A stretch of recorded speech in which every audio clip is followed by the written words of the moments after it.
মৰমৰ ছাত্ৰ ছাত্ৰীসকল, আজি মই তোমালোকৰ ক্লাছ 6ৰ বিজ্ঞানৰ লেচন 9 the living organism and their surroundings অৰ্থাৎ জীৱ আৰু ইয়াৰ চৌপাশ এই চেপ্টাৰটোৰ আটাইবোৰ অনুশীলনীত থকা আটাইবোৰ কুৱেশ্যনৰ উত্তৰ আমি কৰাই দিম। চোৱাচোন ইয়াৰ অনুশীলনীটো ওলাওঁ। চোৱা ইয়াত আমাক কি দিয়া আছে, কুৱেশ্যনকেইটা চোৱা ভালদৰে এবাৰ।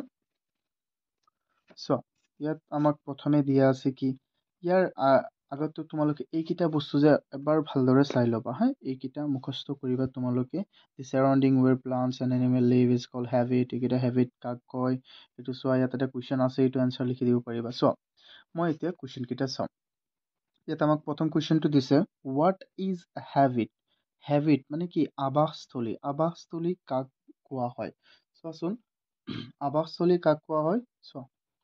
ইয়াত চোৱাচোন মই কুৱেশ্যনটো ইয়াত লিখিছোঁ, হোৱাট ইজ হেবিট। আৱাসস্থলী কি, এইটো অসমীয়াত আমাৰ প্ৰশ্নটো এইটো হ'ব অসমীয়াত আৱাসস্থলী কি। মই লিখিছোঁ the surrounding or place where organisms live. The surrounding মানে চৌপাশ, or place where organisms live is called habitat. মানে উদ্ভিদ আৰু প্ৰাণীয়ে তাৰ যিটো পৰিৱেশত বাস কৰে তাকে আমি কি বুলি কওঁ, তাৰ আৱাসস্থলী বুলি কওঁ। এতিয়া আমি 2 নম্বৰ কুৱেশ্যনটো চাওঁ। 2 নম্বৰ কুৱেশ্যনটোত কি দিছে চোৱা। ইয়াত কৈছে যে how are cactus adapted to survive in a desert.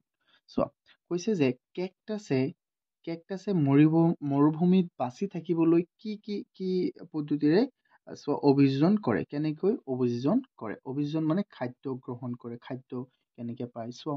ইয়াৰ কাৰণে মই পইণ্ট কেইটামান লিখিছোঁ চোৱাচোন। এক নম্বৰ পইণ্টটো হ'ল tiny spine instead of leave to reduce water loss from plants. চোৱা টাইনি স্পাইনছ মানে কি চোৱা, এইটো কাইট সৰু সৰু কাইট আছে, তাৰ শৰীৰত সৰু সৰু পাতৰ জেগাত কি থাকে, সৰু সৰু পাত থাকে, যাতে ই ৱাটাৰ লছ কমাব পাৰে। চোৱা স্পৰ্শদন নহ'বৰ বাবে পাতবোৰৰ কাইটলৈ ৰূপান্তৰিত হয়, মানে পাতবোৰ কাইটলৈ ৰূপান্তৰিত হয়। তাৰপিছত কৈছে যে কি 2 নম্বৰটো, steam is modified in such a way that is performed photosynthesis and conserves water. কেকটাছৰ কাণ্ডবোৰ খাদ্য প্ৰস্তুতৰ বাবে পত্ৰশৰীৰযুক্ত। তাৰপিছত চোৱা 2 নম্বৰ 3 নম্বৰ, এইটো 3 হ'ব, এইটো হ'ব 2, এইটো হ'ব 3। Their roots go very deep into soil for absorbing water. তাৰ কেকটাছৰ শিপাবোৰ মাটিৰ বহু গভীৰলৈ যায়, যাতে সিহঁতে ভালদৰে পানী পাব পাৰে, পানী শোষণ কৰিব পাৰে। এতিয়া আমি নেক্সট কুৱেশ্যনটো চাওঁ। চ' এই তিনিটা তোমালোকে লিখি দিবা ভালদৰে। এইটো হ'ল প্ৰথমটো, এইটো দ্বিতীয়টো, এইটো তৃতীয়টো। তাৰপিছত আমি চাওঁ নেক্সট আমাৰ কি আছে। নেক্সট চোৱাচোন 3 নম্বৰটোত আমাৰ কি দিয়া আছে, fill in the blank, খালী ঠাই পূৰ কৰা।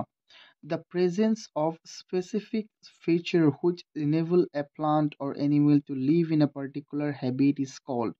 কি কৈছে, যিবিলাক বিশেষ ধৰণৰ লক্ষণ উপস্থিতিয়ে উদ্ভিদ বা প্ৰাণীক কোনো এটা আৱাসস্থলীত বাচি থাকিবলৈ উপযুক্ত কৰি তোলে, তাক কি বুলি কোৱা হয়, এডাপ্টেশ্যন। এডাপ্টেশ্যন মানে কি, অভিযোজন।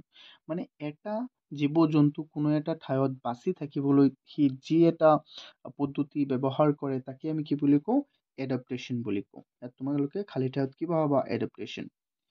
তাৰপিছত কি দিছে, the habits of the planets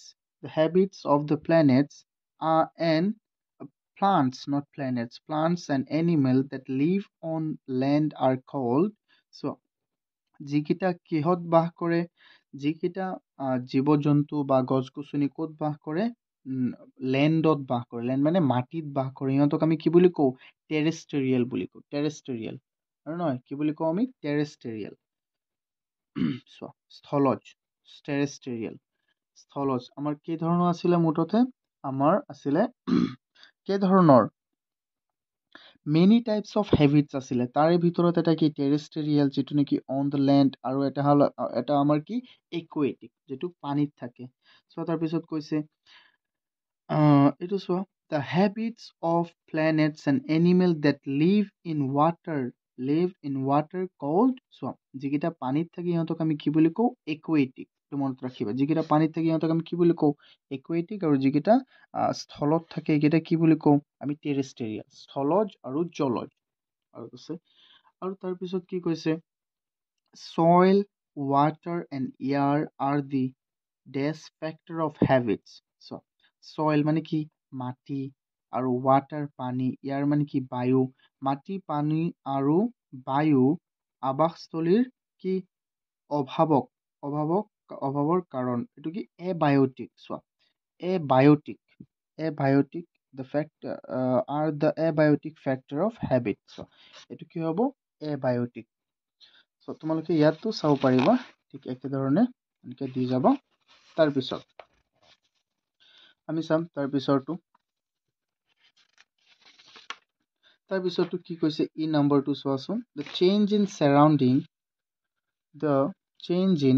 change in surrounding that make us respond to them are called কি কৈছে চৌপাশৰ পৰিৱৰ্তনৰ প্ৰতি সঁহাৰি জনোৱাটো কি বুলি কোৱা হয় উদ্দীপক কি বুলি কোৱা হয় উদ্দীপক বা ষ্টিমুলি কি বুলি কোৱা হয় উদ্দীপক বা ষ্টিমুলি বুলি কোৱা হয় বা ষ্টিমুলাছ বা ষ্টিমুলি এইটো তোমালোকে ষ্টিমুলাছ বা ষ্টিমুলি দিব পাৰিবা বা এইটো লিখিব পাৰিবা ষ্টিমুলাছ এইটো দিব পাৰিবা তোমালোকে চ' তাৰপিছত আছে কি কুৱেশ্যন 4ত কি দিছে চোৱা ভালদৰে কুৱেশ্যন 4ত দিছে আমাক which of the things in the following list are non-living চোৱা দুই ধৰণৰ বস্তু আছে এটা হ'ল কি নন লিভিং মানে যাৰ ভিতৰত জীৱ নাই কোনো জীৱ নাই যেনে আমি মানুহ আমাৰ ভিতৰত জীৱ আছে কিন্তু এই কলমটো চোৱাচোন এই কলমটোৰ ভিতৰত কোনো জীৱ আছেনে নাই আৰু গৰুৰ ভিতৰত জীৱ আছে নেকি আছে চোৱা দুই ধৰণৰ বস্তু আছে এটা হ'ল লিভিং আৰু এটা হ'ল নন লিভিঙৰ ভিতৰত জীৱ নাথাকে লিভিঙৰ ভিতৰত জীৱ থাকে এতিয়া চোৱা এইটো কি প্লাগ মানে কি নাঙল মাছৰুমটো বুজি পাইছাই ন কাঠফুলা চিউইং মেচিন মানে কি চিলাই machine radio' boat water high neck চোৱা আৰু তাৰপিছত কি আছে আৰ্থৱৰ্ম চোৱা প্লাগ এইটো নাঙলটো কি হ'ব এইটো নন লিভিং হ'বনে নাই চোৱা সেইকাৰণে নাঙলটো আমি ল'লোঁ চোৱা নাঙলটো মই ল'লোঁ তাৰপিছত নন লিভিংটো ওলাব লাগে মানে নন লিভিঙক আমি অসমীয়াত কওঁ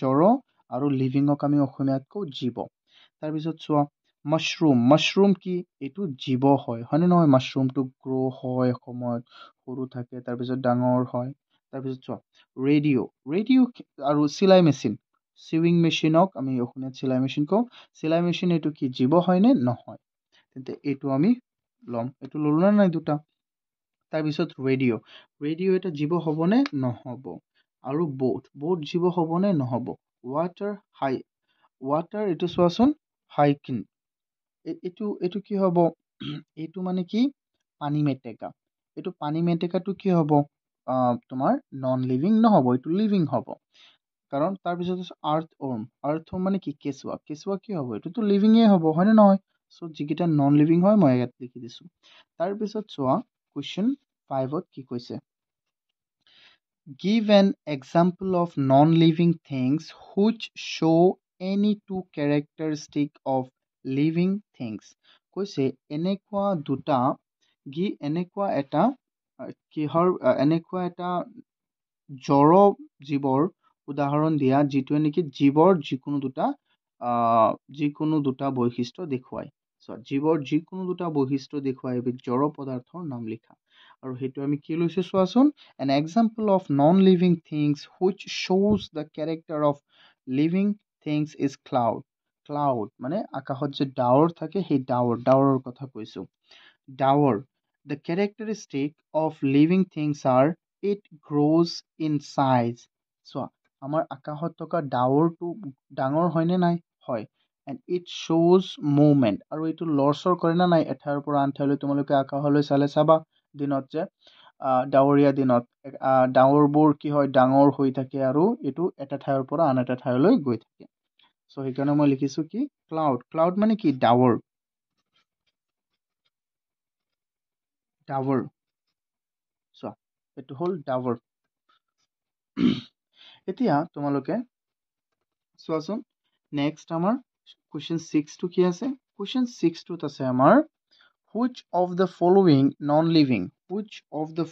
non-living things listed below were once part of a living thing butter।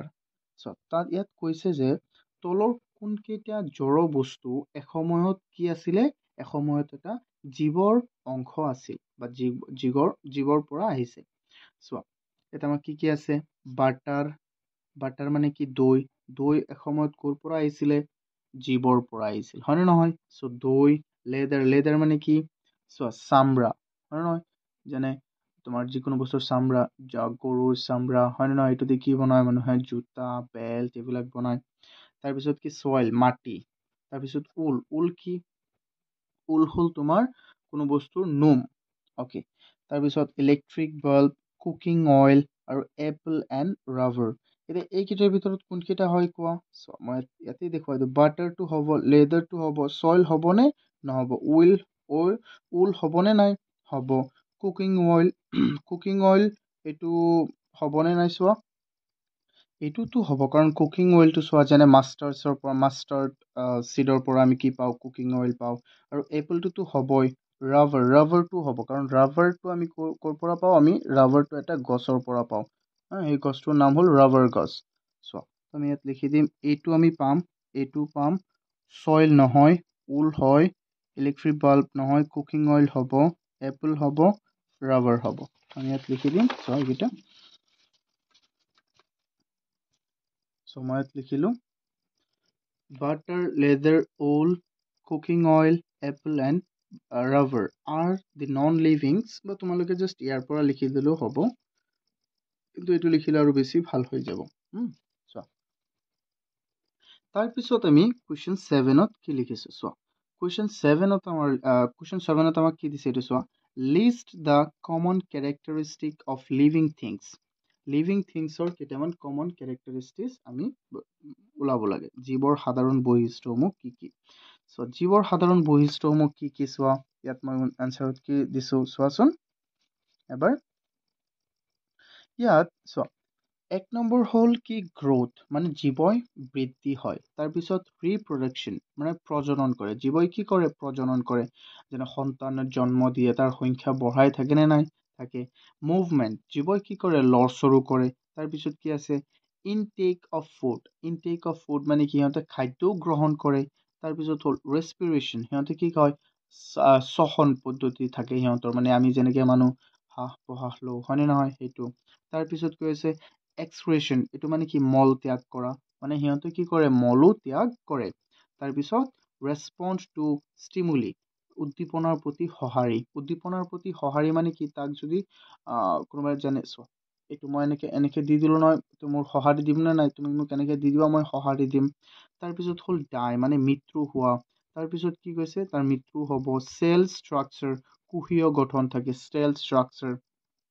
তাৰপিছত হ'ল কি এডাপ্টেশ্যন মানে অভিযোজন মানে আকৌ কি, যে জীৱ এটাই কোনো এটা ঠাইত বাস কৰিবলৈ তাৰ পদ্ধতিটো গ্ৰহণ কৰা, এইটোক আমি এডাপ্টেশ্যন বুলি কওঁ। তাৰপিছত চোৱা কুৱেশ্যন 8টোত কি আছে আমাৰ। কুৱেশ্যন 8টোত আছে explain why speed is important for survival in the grassland for animal that live here। চোৱা কৈছে যে তৃণভূমিত বাস কৰা প্ৰাণীবোৰৰ কাৰণে দৌৰা মানে স্পীড কিয় প্ৰয়োজনীয়, স্পীডেৰে যোৱা কিয় প্ৰয়োজনীয়। ইয়াত কৈছে যে হিণ্ট আমাক এটা দিছে, ইংগিত।